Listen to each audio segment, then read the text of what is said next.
Hello all, welcome to Health Unfiltered, podcast by Cochin Urology. ഞാൻ doctor Ramaprasad, doctor മഞ്ജീന. ഇന്ന് ഞങ്ങൾ സംസാരിക്കാൻ പോകുന്നത് ഫീമെയിൽ യൂറോളജിയെ കുറിച്ചിട്ടാണ്. സർ, എന്താണ് ഫീമെയിൽ യൂറോളജി?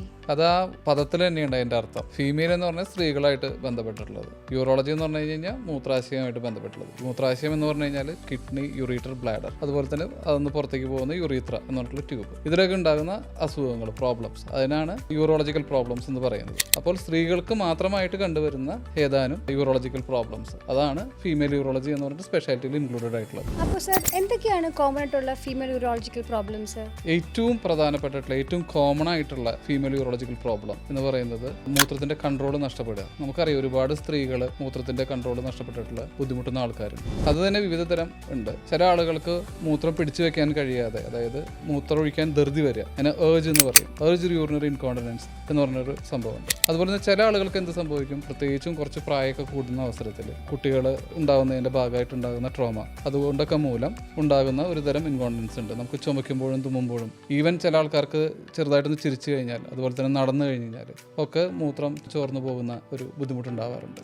അതിന് സ്ട്രെസ് യൂറിനറി ഇൻകോണ്ടിനൻസ് എന്നാണ് പറയുന്നത്. ഈ യൂറിനറി ഇൻകോണ്ടിനൻസ് ആണ് ഒരു 80% സ്ത്രീകൾക്കും ഉണ്ടാകുന്ന പ്രോബ്ലം, യൂറോളജിക്കലായിട്ട് ഉണ്ടാകുന്നത്. പിന്നെ ഉണ്ടാവുന്ന പ്രോബ്ലംസ് എന്ന് പറഞ്ഞു കഴിഞ്ഞാൽ, ചില ആളുകൾക്ക് പെൽവിക് പെയിൻ സിൻഡ്രം, അതായത് യൂട്രസ്, വജൈന, അതുപോലെ തന്നെ മൂത്രനാളി, ഇതിനൊക്കെ കൂടിയിട്ട് ആ ഭാഗത്തായിട്ട് ഒരു പെയിൻ ഉണ്ടാവും. അതിന് പലതരം കാരണങ്ങളുണ്ടാവും. ചില ആളുകൾക്ക് കാരണങ്ങളില്ലാതെ ഇത് വരാം. ഇതൊക്കെ കൂടിയിട്ട് വരുന്ന ഒരു പ്രോബ്ലം. അപ്പോൾ അവർക്ക് എന്താ പ്രശ്നം വെച്ച് കഴിഞ്ഞാൽ, മൂത്രം പിടിച്ചു വയ്ക്കാൻ കഴിയില്ല, അതുപോലെ തന്നെ എപ്പോഴും വേദന എടുത്തുകൊണ്ടിരിക്കും. പെൽവിക് പെയിൻ സിൻഡ്രം എന്ന് പറഞ്ഞിട്ട് ഒരു കാറ്റഗറിയിൽ വരുന്ന പ്രോബ്ലംസ് ആണ്. പിന്നെ മെയിനായിട്ട് ഉണ്ടാവുന്നത് നമ്മുടെ യൂറീത്ര, അതായത് മൂത്രനാടി, പുറത്തേക്ക് വരുന്ന യൂത്രനാടിക്ക് ചുറ്റുമായിട്ട് കാരങ്ങൾ, അതുപോലെ ചെറിയ ചെറിയ മുഴകൾ ഉണ്ടാവുക, അങ്ങനെയൊക്കെ ഉണ്ടാവാറുണ്ട്. ഇതൊക്കെ ഫീമെയിൽ യൂറോളജിക്കൽ പ്രോബ്ലത്തിൽ വരുന്നത് തന്നെയാണ്. അതുപോലെ ചില ആളുകൾക്ക് മൂത്രനാടിക്ക് ചുരുക്കം ഉണ്ടാവും, ചില സ്ത്രീകൾക്ക്. പിന്നെ ഉണ്ടാവുന്ന പ്രോബ്ലം എന്ന് പറയുന്നത് യൂട്രസ്, വജൈന മുതലായിട്ടുള്ള സാധനങ്ങൾ യോനിയുടെ ഭാഗത്ത് കൂടെ പുറത്തേക്ക് തള്ളി വരുന്ന ഒരു തരം അസുഖമുണ്ട്. ആ അസുഖത്തിന് പ്രൊലാപ്സ് ഡിസീസ് എന്ന് പറയും.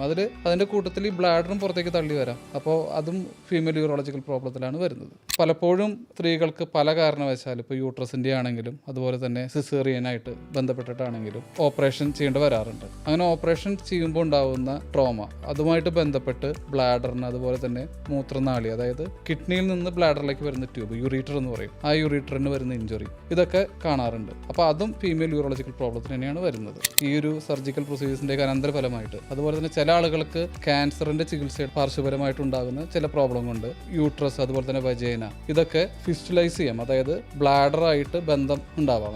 ബ്ലാഡറിലേക്ക് ഫിസ്റ്റുല പോലെ ഉണ്ടാവാം, ഒരു ദ്വാരം ഉണ്ടായി വരാം. അപ്പോൾ അതിലൂടെ മൂത്രം ചോർന്നിട്ട് യോനിയിൽ കൂടെ വരിക. അതുപോലെ ചില ആളുകൾക്ക്, ഞാൻ നേരത്തെ പറഞ്ഞല്ലോ, കിഡ്നിയിൽ നിന്ന് ബ്ലാഡറിലേക്ക് വരുന്ന ട്യൂബ്, അതായത് യൂറീറ്റർ, ആ യൂറീറ്ററിലേക്കും ചിലപ്പോൾ ബ്ലാഡർ എന്നുള്ള മൂത്രം അടിച്ച് ലീക്ക് ചെയ്ത് യോനിയിലേക്ക് വരാവുന്നതാണ്. അപ്പോൾ അതിന് ഫിസ്റ്റുല ഡിസീസ് എന്ന് പറയും, വെസൈക്കോ വെജൈനൽ ഫിസ്റ്റുല എന്നൊക്കെ പറയും. അപ്പോൾ ഇതിന്റെ ചികിത്സയും നമ്മൾ ബേസിക്കലി ഫീമെയിൽ യൂറോളജിയിലാണ് ചെയ്യുന്നത്. സർ, ചില സ്ത്രീകളിൽ തുടർച്ചയായിട്ട് യൂറിനറി ഇൻഫെക്ഷൻ കാണാറുണ്ട്. അതിനെക്കുറിച്ചൊന്നും പറയാമോ?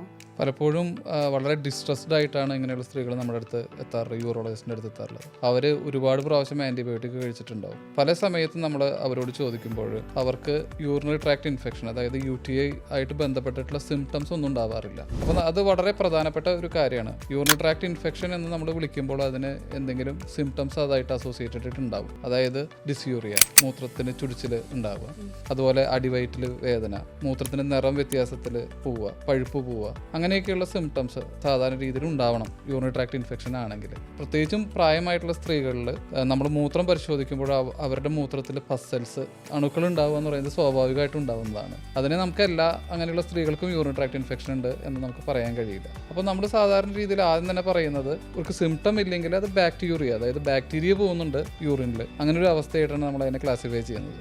അതിനെ നമ്മളൊരു യൂറിനറി ട്രാക്ട് ഇൻഫെക്ഷൻ ആയിട്ട് കണക്കാക്കാറില്ല. നമ്മൾ അങ്ങനെ ചെയ്യുമ്പോൾ തന്നെ എനിക്ക് തോന്നുന്നു ഒരു 60-70% രോഗികൾക്ക് യൂറിനറി ട്രാക്ട് ഇൻഫെക്ഷൻ ആയിട്ട് നമുക്ക് ഡയഗ്നോസ് ചെയ്യാൻ തന്നെ കഴിയില്ല. ബാക്കിയുള്ള ആളുകൾക്ക് ശരിക്കും സിംറ്റം ഉണ്ടാവും, ഇടയ്ക്കിടയ്ക്ക് പനി വരും, ചില ആൾക്കാർക്ക് ചിലപ്പോൾ കിഡ്നിയിലേക്ക് വരെ ഇൻഫെക്ഷൻ പടർന്നു പോവാം. ഇങ്ങനെയുള്ള സ്ത്രീകൾക്ക് നമുക്ക് നോക്കുമ്പോൾ പ്രത്യേകിച്ചും നമുക്ക് കാണാൻ കഴിയുന്നത്, മിക്ക ആളുകളും ഒരു പ്രത്യേക പ്രായത്തിൻ്റെ മുകളിലുള്ള സ്ത്രീകളായിരിക്കും, ഒരു 60 വയസ്സ് 70 വയസ്സിൻ്റെ മുകളിലുള്ള സ്ത്രീകളായിരിക്കും. അതുപോലെ തന്നെ മിക്ക ആളുകൾക്കും ഡയബറ്റിസ് ഉണ്ടായിരിക്കും, അതായത് ഷുഗറിൻ്റെ അസുഖം ഉണ്ടായിരിക്കും. ഇങ്ങനെയുള്ള സ്ത്രീകൾക്ക് റിക്കറൻ്റ് ആയിട്ട് യൂറിനറി ട്രാക്ട് ഇൻഫെക്ഷൻ വരുന്നതിൽ അത്ഭുതപ്പെടാനൊന്നുമില്ല. കാരണം അവരുടെ പ്രതിരോധ ശേഷിയിലുണ്ടാകുന്ന കുറവ്. അതുപോലെ തന്നെ പഞ്ചസാര പലപ്പോഴും യൂറിനിൽ പോകുമല്ലോ, ഷുഗറിലപ്പോൾ. അപ്പോൾ അതൊരു നല്ല കൾച്ചർ മീഡിയയാണ് ബാക്ടീരിയയ്ക്ക്. അപ്പോൾ അവർക്ക് റിക്കറൻ്റ് ആയിട്ട് യൂറിനറി ട്രാക്ട് ഇൻഫെക്ഷൻ വരാം. അങ്ങനെയുള്ള ആളുകൾക്ക് നമ്മൾ കൾച്ചർ ചെയ്ത് ആ കൾച്ചർ സ്പെസിഫിക് ആയിട്ടുള്ള ഒരു മരുന്ന് അവർക്ക് ലോങ് ഡ്യൂറേഷനിൽ കൊടുത്തു കഴിഞ്ഞ് കഴിഞ്ഞാൽ അതൊരു യൂറോളജിസ്റ്റാണ് തീരുമാനിക്കേണ്ടത് എത്ര കാലമാണ് കൊടുക്കേണ്ടത് എന്നുള്ളത്. സ്വന്തമായിട്ടൊന്നും തീരുമാനിക്കാൻ കഴിയില്ല. കൊടുത്തു കഴിഞ്ഞാൽ അവർക്ക് നമുക്ക് കൺട്രോൾ ചെയ്ത് നിർത്താൻ പറ്റും. പൂർണ്ണമായിട്ട് മാറ്റാൻ കഴിഞ്ഞില്ലെങ്കിൽ കൂടിയും അവർക്ക് ബുദ്ധിമുട്ടില്ലാത്ത രീതിയിൽ കൺട്രോൾ ചെയ്ത് നിർത്താൻ കഴിയും. ഇതിൽ നിന്നും എൻറ്റയർലി ഡിഫറൻ്റ് ആയിട്ടുള്ള ഒരു ടൈപ്പ് റിക്കറൻറ്റ് യൂറിനറി ട്രാക്ട് ഇൻഫെക്ഷനാണ് യങ് ലേഡീസിൽ ഉണ്ടാകുന്നത്. അതായത് പ്രായമില്ലാത്ത സ്ത്രീകളും ഇതുപോലെ തന്നെ യൂറിനറി ട്രാക്ട് ഇൻഫെക്ഷനായിട്ട് വരാം. വയസ്സായിട്ടുള്ള ലേഡീസായിട്ട് നോക്കുമ്പോൾ ഇവർ വളരെ കുറവേ ഉണ്ടാവുള്ളൂ എന്ന് പറയാൻ പറ്റും.